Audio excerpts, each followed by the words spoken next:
There's one POV aiming, no blind spot. Yeah. Yeah.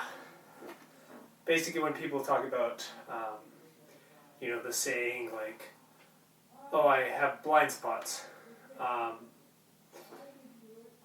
it's actually, well, you don't really have blind spots. You just have a very small perspective. Yeah. So it's really everything is just the inverse of what people normally say, which is really weird, but it happens a lot.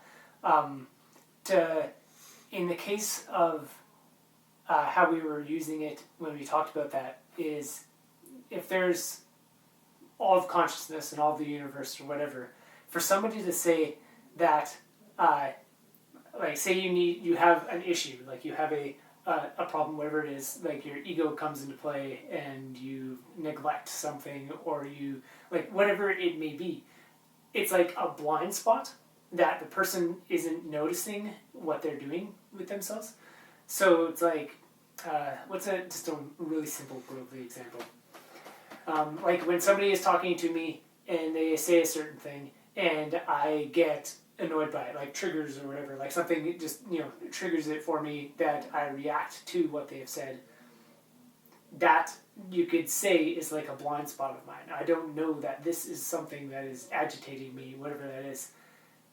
It's not a blind spot because almost everything is technically a blind spot, and it is actually the inverse where we have like a visible spot. Like of all of the humans that exist on Earth, we have one point of view per each of us. Like we have one little thing.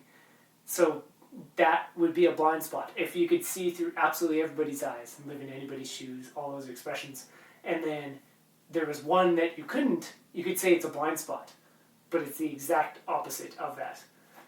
That whole positionality thing of like anything that we can identify with, anything that we can be attached to, whatever that is entirely subjective to one single spot, not the whole grand scheme of all places.